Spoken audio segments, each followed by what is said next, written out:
I've written a letter that has several paragraphs, and to make each paragraph stand out just a little more, I want to add a first-line indent.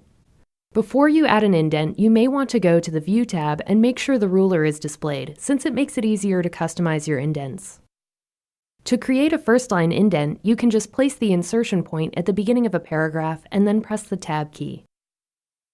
You may have noticed that when I did this little marker on the ruler moved forward ½ an inch. This is the first-line indent marker. There's also the hanging indent marker, the left indent marker just below that, and the right indent marker. We can move them to create various types of indents. They don't affect the whole document, just the parts that are selected. So let's select all of these paragraphs. Now drag the first-line indent marker. We can also create a hanging indent, which moves all of the lines except the first line.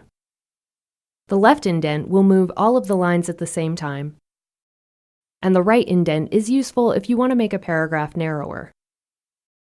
But for this letter, I need a more traditional look, so I'm just going to do a first-line indent of ¼ inch.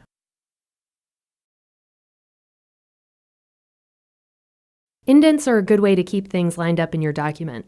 But for more complex documents, such as resumes, they're not always enough. I'd really like all of these dates to line up. I could just use spaces, but it's going to be difficult or impossible to get them to line up exactly. So I'll need to use tabs. If I place the insertion point right before the text I want to align, and then press the Tab key, it's going to jump forward in ½ inch increments.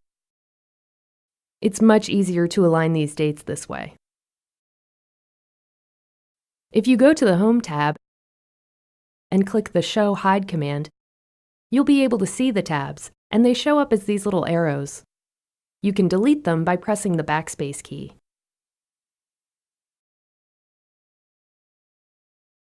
That works pretty well, but I'd like to have a little more control over exactly how the text lines up. I think a tab stop is exactly what we need here. Tab stops tell the text exactly where to line up, so you're not limited to ½ inch increments. On the left side of the screen is the tab selector. If you click it, it will cycle through all of the different types of tab stops that determine whether the text is left aligned, centered, right aligned, or aligned at the decimal point if you're using numbers. I'm going to select the right tab. Just like with indents, tab stops only apply to the selected paragraph. So select all of the ones that need tab stops.